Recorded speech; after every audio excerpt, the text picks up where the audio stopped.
Pregnant सास। जमाना कितना भी बदल जाए, इतना भी नहीं कि बहू घर आए और सास गर्भवती दिख जाए।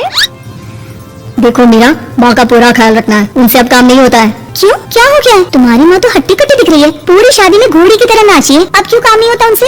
वो माँ प्रेग्नेंट है ना, बच्चा होने वाला है, मैं कभी भी भाई बन जाऊंगा इस साल के अंत तक। क्या बोल रहे हो? वो सर पर हाथ रखकर बैठ जाती है। यार पहले क्यों नहीं बताया? कैसा मजाक है ये? झूठ बोल रहे हो ना? हाँ झूठ बोल रहे हो ना? तभी ससुर की आवाज आती है। बहू पानी गर्म कर दे, तेरी सास को दवाई देनी है। समय पर दवाई ना दी तो परेशानी हो जाएगी। और हाँ, जरा काजू पीसकर दूध में मिलाकर ले आना, तेरी सास खुद से तो अपनी संभाल करेगी नहीं। हे भगवान, ये मैं क्या सुन रही हूँ? ये ससुर जी को क्या हो गया है? मैं क्या सोच कर आई थी? हाय रे, मैं तो किसी को मुंह भी नहीं दिखा पाऊंगी। अब ये रोना धोना बाद में करना, पहले गर्म पानी कर दो, माँ को दवाई देनी होगी। और हाँ, रात को माँ के पैरों में तेल लगा देना। बहू को गुस्सा आ जाता है, वो बड़बड़ करती किचन में जाती है जहाँ उसका ससुर खड़ा होता है। एक बड़ी जिम्मेदारी है हम सबके सर ऊपर, इस उम्र में माँ बनना खतरे से खाली नहीं होता। हाँ हाँ पता है, तो क्यों बन गई माँ? अरे खतरे से कम नहीं है तो क्या जरूरत थी लल्ला पैदा करने की?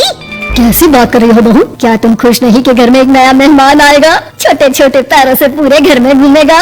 पिताजी ये हाथ जोड़े आपके, आप यहाँ से जाओ, ये शायरी बाद में बताना, अभी मैं पानी गर्म करके थर्मस में दे देती हूँ। सारा दिन पिलाते रहो गर्म पानी। और हाँ, ये बच्ची की बात बार बार मुझसे कोई नहीं करेगा। बहू का पारा अब चढ़ा ही रहता था, वो काम तो सारा करती, लेकिन किलस किलस कर। मीरा सारे काम से फुर्सत पाकर बैठी होती है कि माँ का फोन आ जाता है। बेटा बहुत बड़ी जिम्मेदारी है तेरे सर पर, अच्छे से निभाना। ससुराल में हर किसी को खुश रखना वैसे तो मुश्किल है, लेकिन भगवान ही हिम्मत देता है बहू को हर कुछ सहकर सबको खुश रखने की। क्या बड़बड़ किए जा रही हो माँ? जानती भी हो कि यहाँ क्या चल रहा है? मेरी सास, अरे तेरी सास तो देवी है देवी, कितने खुश हो रहे थे सारे तेरी सूरत देख देख कर। पता नहीं जैसे बहू नहीं कोई मन मांगी मुराद मिल गई हो उन लोगों को। अरे बात तो पूरी सुनो, मन मांगी बुरा तो पूरी हुई है। अरे मेरी सास को बच्चा होने वाला है, प्रेग्नेंट है वो। क्या बकवास कर रही है मीरा? ये बात किसी को कहना मत, मुझे तो बता दिया, लेकिन अब अपनी जबान सिल ले। कहाँ है तेरी सास? बात तो करा मेरी। पूछू जरा, पोता पोती खिलाने की उम्र में खुद का बच्चा खिलाने का शौक कहाँ से आ गया? और आया भी तो बताना तो चाहिए था। अब क्या नाक कटाने के लिए हम लोगों से रिश्ता जोड़ा है? रुक, तेरे पापा से बात करती हूँ। मीरा फोन रखकर लेट जाती है। वो एक सपना देखती है कि उसकी गोद में एक बच्चा खेल रहा है। भाभी की गोद में कितना खुश दिख रहा है ना, लग ही नहीं रहा कि भाभी है। मैं तेरे लिए क्या लाया हूँ, सोने की बालियाँ। तेरी शादी में तो मैं बुढ़ा हो जाऊंगा ना। अरे कैसी बात कर रहा है बेटा, इसकी जिम्मेदारी तो तू ही लेगा, हम लोगों का तो कोई भरोसा नहीं, कब ऊपर वाला उठा ले। बहू को सास को देख देख कर गुस्सा आ रहा था, तभी वहाँ पड़ोसन आ जाती है। अरे बहू, तुझसे तो पूछने से भी डर लगता है कि कब खुशखबरी सुना रही है। अब तो अपनी 1 महीने की ननद की जिम्मेदारी संभाल ले, बहुत है। अपने जेवर भी रख देना और पैसे भी जमा करना शुरू कर दे। वो बात आगे बढ़ाती उससे पहले ही बहू जोर से चिल्लाकर उठ जाती है। नहीं नहीं नहीं नहीं, मैं अपने जेवर किसी को नहीं दूंगी। अरे कौन ले रहा है तुम्हारे जेवर? तुम औरतें भी ना सपने में भी जेवर ही संभालती रहती हो। मैंने जो सपना देखा है ना, सुनोगे तो होश उड़ जाएंगे। अच्छा तुम अपना सपना बाद में बताना, पहले मेरा सुनो। कल मैंने इतना अच्छा सपना देखा, इतना अच्छा सपना देखा कि अगर वो पूरा हो जाता है ना तो मैं तुम्हारे लिए रानी हार बनवा दूंगा। बहू अब सारी गम भूलकर पति का सपना सुनने में लग जाती है। अरे क्या सपना था बताइए ना, बोलिए भी तो क्या सपना है, मैं पूरा कर दूंगी अगर बात रानी हार की है तो। बोलिए बोलिए। मैंने रात को सपना देखा कि माँ को बेटी हुई है और मुझे बहन। सच्ची इस घर में बेटी हो जाए तो मैं तो झूम ही उठूं। मीरा का मुंह बन जाता है, वो चुप हो जाती है और सपने की बात याद करती है कि बेटी हुई तो उसे ही अपने गहने उसे देने होंगे, फिर तो रानी हार की जरूरत पड़ेगी ही। भाई लड़की बड़ी होगी, उसकी शादी होगी तो जेवर तो चढ़ाने ही होंगे ना, कहाँ से आएंगे वो?